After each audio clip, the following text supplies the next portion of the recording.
Hello and welcome to the video. This isn't going to be a complete guide for every character. Instead, I'm going to go over how each one feels to play, what they do well, where I think they struggle, and whether I think they're balanced. Have fun!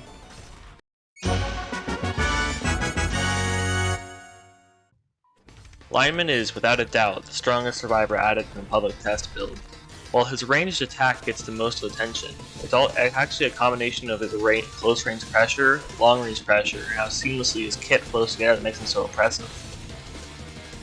Lineman has two modes: bayonet mode, that gives him a 24 damage melee attack with an incredibly short cooldown, alongside a swipe that deals 25 damage staggers the adversary and sits on a moderate cooldown. Both attacks grant a large amount of resistance while they're being used. Firing mode lets him shoot an infinite range projectile that deals 60 damage, staggers the adversary, and applies stalls 7 for 3 seconds.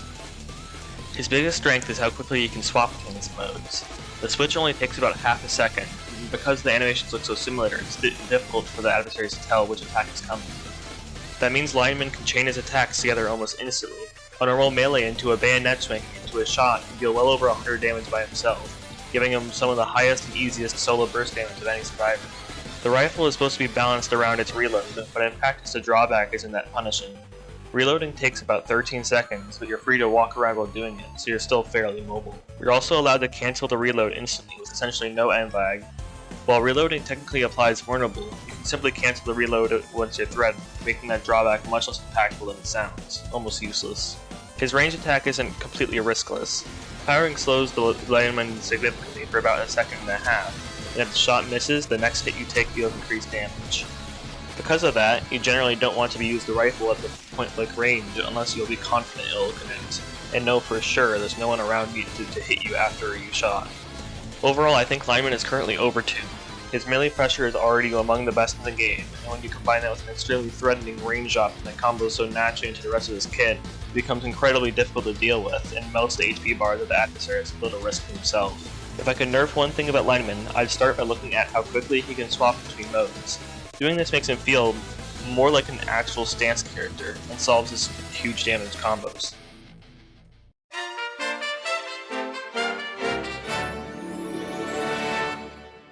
Maverick is a survivor centered around temporarily controlling spaces, sustained gunfire, and playing keep away from him and his teammates.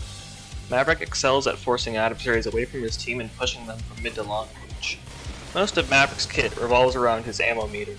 Every gun attack consumes bullets, and if you don't have enough ammo for an ability, you simply can't use it. Making sure you have enough ammo for interactions you need to deal with is key.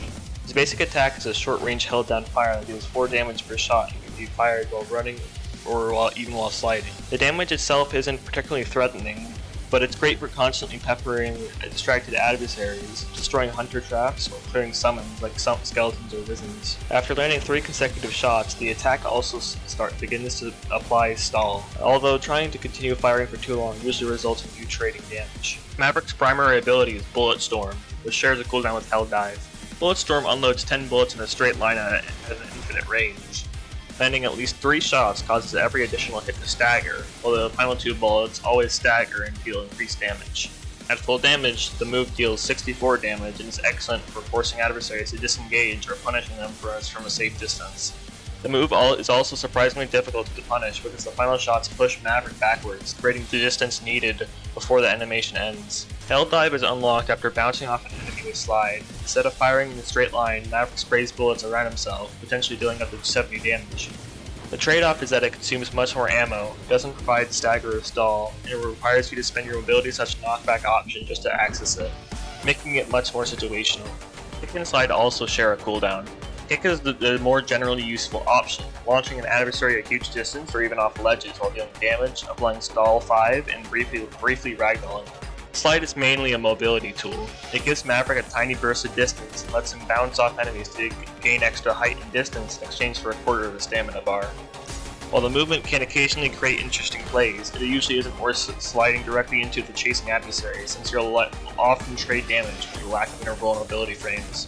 Overall, I think Maverick is one of the more better designed additions in the public test build. His ammo system creates somewhat meaningful resource management, and while his range pressure is strong, it comes with enough restrictions that it rarely feels overwhelming. Most of his abilities have clear strengths and weaknesses, making him feel rewarding to play with proper skill expression without reaching the same level of frustration as fighting a Lineman.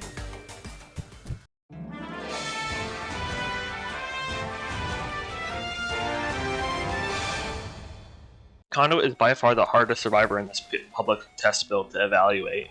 Unlike every other character, most of her strength doesn't come from what she personally does. It comes from how much value she enables one teammate to do for her. That means her effectiveness can vary massively depending on who she's linked with and how coordinated her team is. At the start of the round, Conduit chooses one survivor to permanently link with.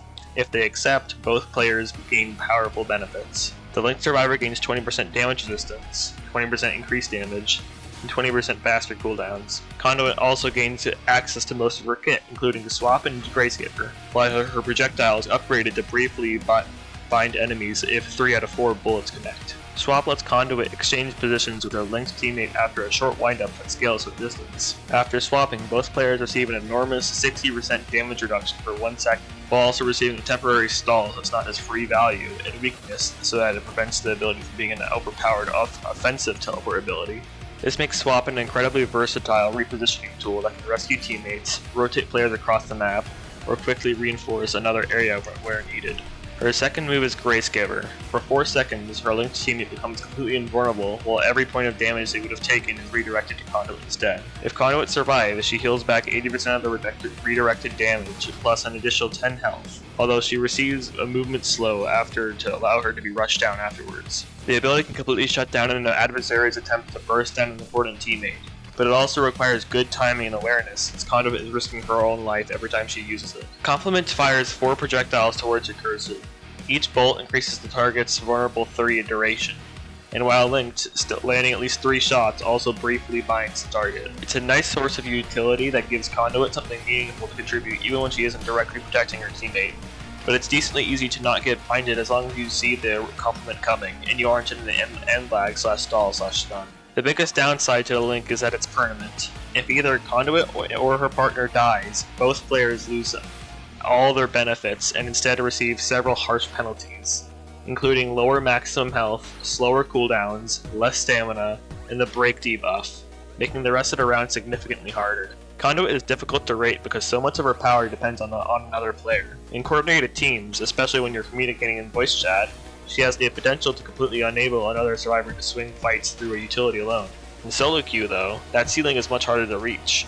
Your teammate might not understand when you're planning to swap them, when you're trying to protect them with Gracegiver, or how aggressively they should be played while buffed. Overall, I think Conduit is one of the most interesting designs in the public test build. Rather than carrying fights herself, she amplifies someone else's impact, making her a very unique support. Her being top tier or just solid probably depends on the condition of the lobby.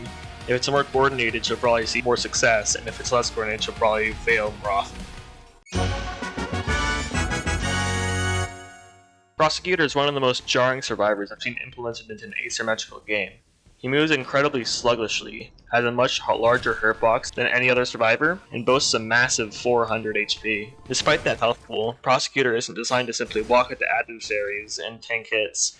His real strength comes from with his ability to capitalize on openings with devastating combos and some of the hardest hitting attacks in the game. The downside is that his attacks have very noticeable windups.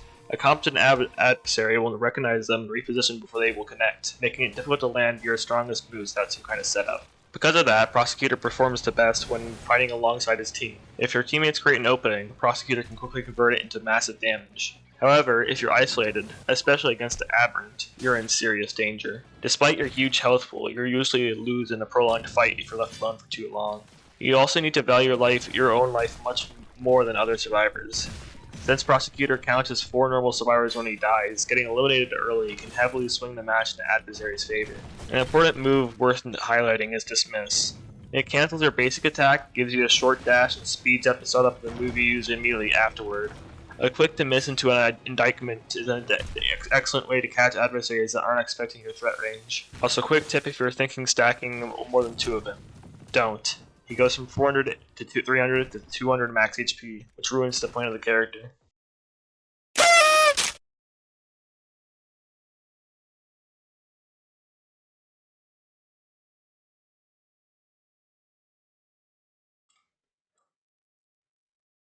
Hey, didn't see there. I'm lying, I did.